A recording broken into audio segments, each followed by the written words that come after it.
শিব পুরাণ হতে শিব কর্তৃক মদন ভস্য। শেষ পর্যন্ত মাতা তার মনের অবস্থা বুঝতে পেরে অনুমতি দিলেন। পার্বতী আনন্দে দুই সখীকে নিয়ে পিতা ও মাতাকে প্রণাম করলেন।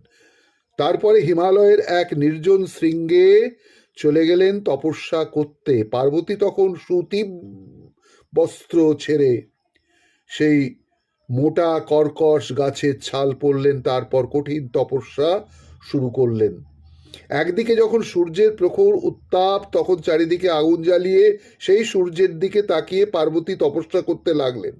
বর্ষার সময় মাটিতে বসে তপস্যা করলেন। শীতকালে জলের মধ্যে বসে তিনি কঠোর তপস্যা করতে লাগলেন। উমার সেই কঠিন তপস্যার কথা শুনে মুনি ঋষিগণ অবাক হলেন। উমা কেমন তপস্যা করছে দেখার জন্য তারা গেলেন উমার কাছে। সব কিছু দেখে বললেন, অন্যেরা যে তপস্যা করে তা এর কাছে কিছুই নয়। পার্বতীর আশ্রমে নানা হিংস্র পশু যেমন বাঘ, সিংহ ছিল, তার তপস্যার প্রভাবে প্রভাবিত হয়ে হিংসা ভুলে যায়। যারা কেউ কাউকে কষ্ট দিত না। হিমালয়ের শৃঙ্গটির নাম হলো গৌরী তীর্থ। দেবতাগণ ও দেবর্ষি নারদ মহাদেবের কাছে গেলেন এবং নানা স্তব স্তুতি করতে লাগলেন। তারপর তারা বললেন, হে মহাদেব, পার্বতী খুব কঠিন তপস্যা করছেন। সেই তপস্যা দেব দানবের দুর্লভ। আপনি সন্তুষ্ট হন এবং তপস্যার ফলদান করুন।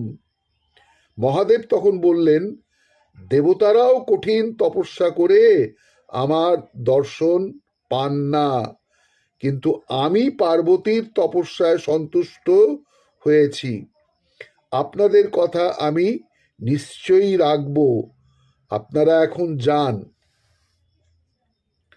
ওম নমঃ শিবায় শান্তায় কারণত্রয়ে নিবেদয়ামি চাত্মানাং তঙ্গতিং পরমেশ্বর।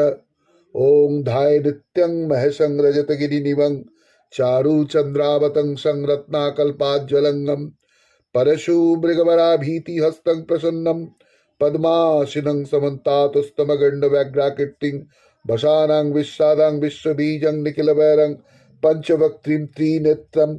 ओम नमः शिवाय नमः, नमः शिवाय नमः, नमः शिवाय नमः। जय हर हर महादेव जी।